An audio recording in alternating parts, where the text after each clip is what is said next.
my friend, my brother, comrade in arms, founder, Jan Suraj Party, திரு பிரசாந்த் கிஷோர் அவர்கள் இன்னைக்கு நம்மளுடைய இந்த தமிழக வெற்றி கழகத்தினுடைய 2ஆம் ஆண்டு துவக்க விழாவிற்கு சிறப்பு விருந்தினராக கலந்துக்கிட்டு பேசியது மிக்க மிக்க மகிழ்ச்சி. அவருக்கு என்னுடைய மனமார்ந்த நன்றியை தெரிவிச்சுக்கிறேன். We are an emerging primary political force in Tamil Nadu politics with a firm commitment to create history in the upcoming 2026 assembly elections of Tamil Nadu, like 1967 and 1977 assembly elections of our state. Without compromising our party's ideological principles at any cost, I am here to collaborate and work with you towards upholding the secular and democratic ideals in TN and beyond. என் நெஞ்சில் குடியிருக்கும்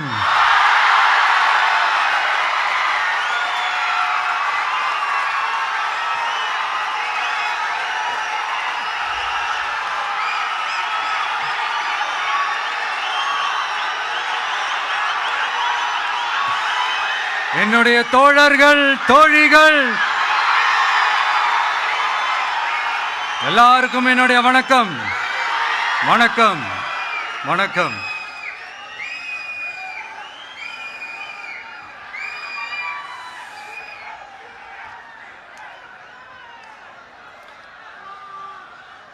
இந்த அரசியல்னால வேற level தான்ல.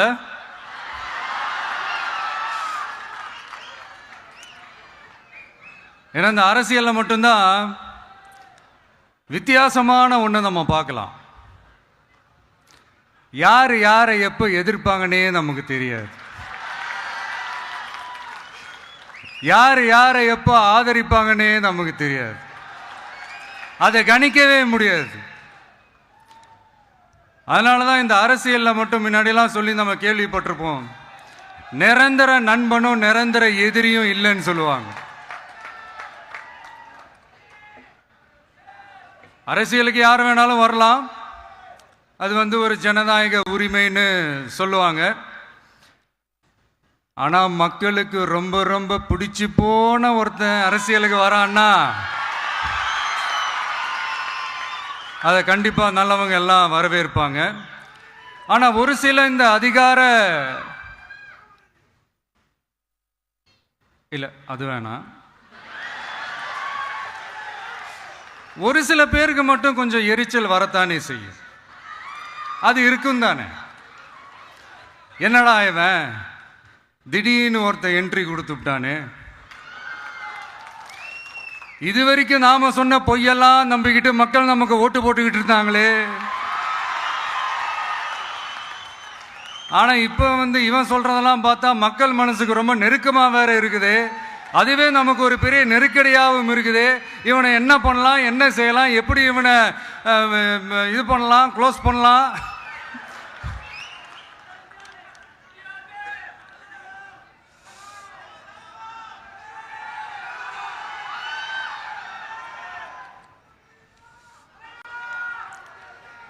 எப்படி இவனை close பண்ணலாம், ஒரு confusion ஒன்று வரும். அந்த கன்ஃபியூஷனில் கத்துறதா கதறதா என்ன பண்ணுறதுன்னு தெரியாமல் வர்றவன் போகிறவன்லாம் கட்சி ஆரம்பிக்கிறான்னு சொல்லி இப்படி ஏதாவது பேச ஆரம்பிப்பாங்க. இப்போ நம்ம ஆட்சியில் இருக்கிறவங்க நமக்கு எதிராக பேசுகிறாங்க இல்லையா, அந்த மாதிரி. இப்படிப்பட்ட ஒரு அரசியல் காலத்தில் கொஞ்சம் கூட ஒரு பயம் இல்லாமல், ஒரு பதட்டம் இல்லாமல், வர்ற எதிர்ப்புகள் எல்லாத்தையும் சும்மா லெஃப்ட் ஹேண்டில் டீல் பண்ணிக்கிட்டு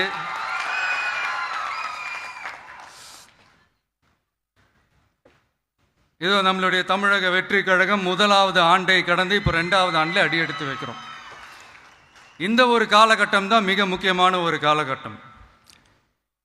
ஏன்னா ஒரு அரசியல் கட்சிக்கு ஒரு பெரிய பலமே அந்த கட்சியினுடைய கட்டமைப்பு தான். அதுதான் அந்த கட்சியினுடைய ஒரு வேறு மாதிரி, ஒரு அடிப்படை பலமே அதுதான். ஒரு ஆலமரம் மாதிரி ஒரு கட்சி ஒன்று வளரணும்னா அதுக்கான அந்த வேர்களும் விழுதுகளும் ஸ்ட்ராங்காக இருக்கணும் இல்லையா? அப்படிதான் நம்மளுடைய இந்த அமைப்பை பலப்படுத்துகிற ஒரு வேலையை தான் இப்போ நம்ம செஞ்சுக்கிட்டு இருக்கிறோம். தமிழ்நாடு முழுக்க மாவட்ட நிர்வாகிகள் எல்லாரையும் தேர்ந்தெடுத்து அறிவிச்சிட்டு இருக்கிறோம். இந்த நேரத்தில் நம்ம மேலே ஒரு கம்ப்ளைண்ட், அது என்னன்னா, அதுதான் எனக்கும் புரியல.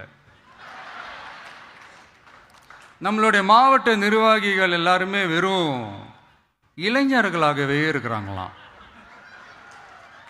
ஏன் இருந்தா என்ன?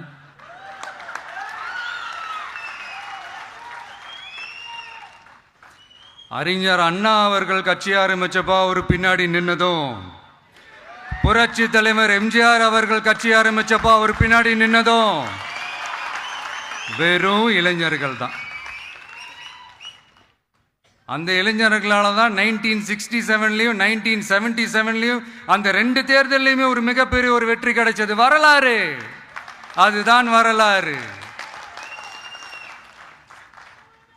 இப்போ அதே மாதிரி நம்ம மேலே இன்னொரு கம்ப்ளைண்ட், அது என்னன்னா, நம்மளுடைய கட்சி நிர்வாகிகள் எல்லாருமே சாதாரண குடும்பத்திலிருந்து வந்தவங்களாம்.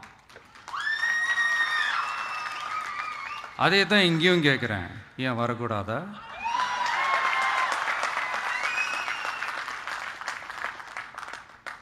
சாதாரண குடும்பத்திலிருந்து வந்தவங்க தான் பெருசு பெருசாக சாதிச்சிருக்கிறாங்க. இன்னும் சொல்ல போனா நம்மளுடைய கட்சி எளிய மக்களுக்கான கட்சி தானே. அப்படி இருக்கும்போது நம்மளுடைய கட்சி நிர்வாகிகளும் எளிய குடும்பத்தை சேர்ந்தவங்களா தான் இருப்பாங்க. நம்மளுடைய கட்சி ஒன்றும் பண்ணையார்களுக்கான கட்சி கிடையாதுல்ல.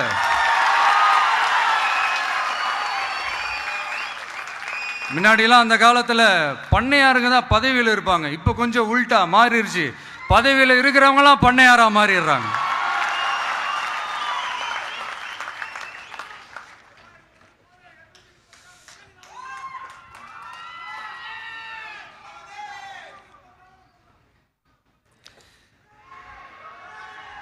மக்களுடைய நலனை பற்றியோ, நாட்டோட நலனை பற்றியோ, வளர்ச்சிகளை பற்றியோ எதை பற்றியும் கவலைப்படாமல் பணம் பணம் பணம், எந்தெந்த வழிகளில் எந்தெந்த ரூட்லலாம். இப்படிப்பட்ட இந்த மைண்ட் செட் உள்ள இந்த பண்ணையார்களை அரசியலை விட்டே அகற்றுவது தான் நம்மளுடைய முதல் வேலை.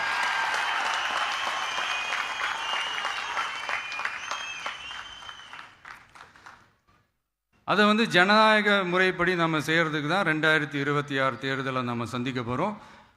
அந்த தேர்தலை சந்திக்க ரொம்ப ரொம்ப முக்கியமான விஷயம் பூத் லெவல் ஏஜென்ட்ஸ், BLA அப்படின்னு சொல்லுவாங்க. அது ரொம்ப ரொம்ப முக்கியம். ஏன்னா நீங்கள் பார்த்தீங்கன்னா தமிழ்நாட்டில் அந்த பெரிய பெரிய கட்சிகளுக்கு தான் அந்த BLAலாம் ரொம்ப ஸ்ட்ராங்காக இருக்கும்னு சொல்லுவாங்க. ஒரு அப்ராக்சிமேட்டாக ஒரு 69,000 பூத்ஸ் இருக்குது. அது எல்லாத்துக்குமே பூத் ஏஜென்ட்ஸாக நம்மளுடைய கட்சி தோழர்களை தான் நியமிக்க போகிறோம். கூடிய சீக்கிரமே பூத் கமிட்டி மாநாடுன்னு ஒன்று நடத்த போகிறோம். அன்னைக்கு தெரியும் தமிழக வெற்றி கழகம் எந்த ஒரு பெரிய கட்சிக்கும் கொஞ்சம் கூட சளைச்சதில்லைன்னு. அன்னைக்கு தெரியும் தமிழக வெற்றி கழகம் தமிழ்நாட்டில் முதல் சக்தியா, முதன்மை சக்தியா, பவர்ஃபுல்லா இருக்குதுன்னு அன்னைக்கு ப்ரூவ் ஆகும். இப்போ புதுசாக ஒரு பிரச்சனை ஒன்று கிளப்பி விட்டுட்டு இருக்கிறாங்க, மும்மொழி கொள்கை.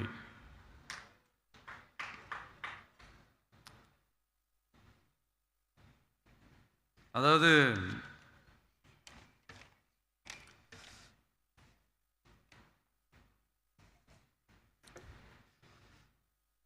இதை இங்கே செயல்படுத்தலைன்னா இந்த கல்விக்கான நிதியை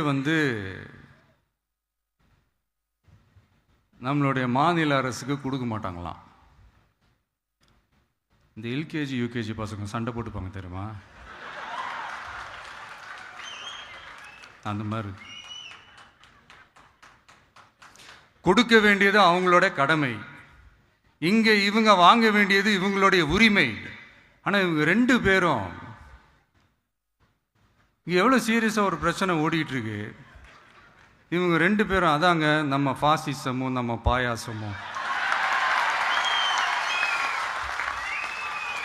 அதான் நம்ம அரசியல் இனிமையும் கொள்கை இனிமையும். 2 பேரும் என்ன பண்ணுறாங்கன்னா 2 பேரும் பேசி வச்சுக்கிட்டு இந்த செட்டிங்லாம் பண்ணி வச்சுக்கிட்டு மாற்றி மாற்றி சோஷியல் மீடியாவில் ஹேஷ்டேக் போட்டு விளையாட்டுருக்குறாங்க.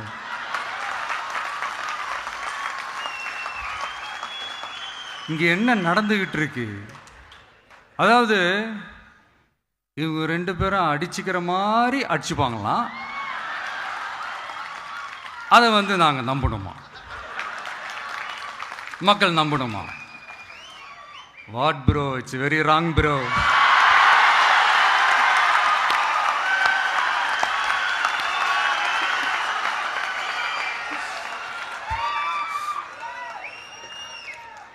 இதுக்கு நடுவில் நம்ம பசங்க உள்ள பூந்து அங்க ஒரு சம்பவம் ஒன்று பண்ணிட்டு டக்குன்னு வெளியே வந்துடுறது. டிவி கே ஃபார் டிஎன் அப்படின்னு சொல்லி. யார் சார் நீங்களா, எங்க சார் இருக்கிறீங்க? ஸ்லீப்பர் செல்ஸ் மாதிரி.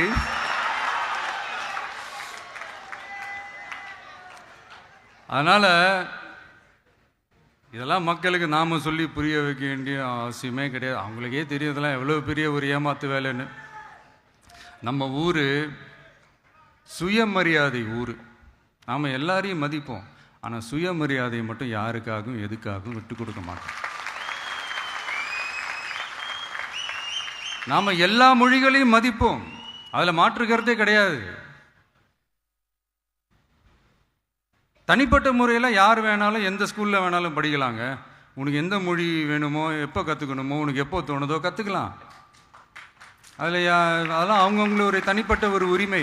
ஆனால் கூட்டாட்சி தத்துவத்தை மீறி மாநில தன்னாட்சி உரிமைக்கு எதிராக ஒரு மாநில அரசின் மொழி கொள்கையை, கல்வி கொள்கையை கேள்விக்குறியாக்கி வேறு ஒரு மொழியை வலுக்கட்டாயமாக திணிச்சா, அதுவும் அரசியல் ரீதியாக திணிச்சா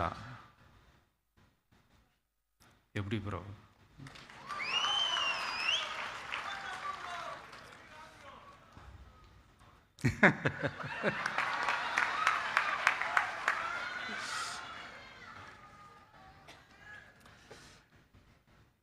அதனால நம்மளுடைய தமிழக வெற்றி கழகம் சார்பாக நாமளும் இந்த பொய் பிரச்சாரங்களை எல்லாம் புறம் தள்ளிவிட்டு இதை நாங்கள் உறுதியாக எதிர்ப்போம்.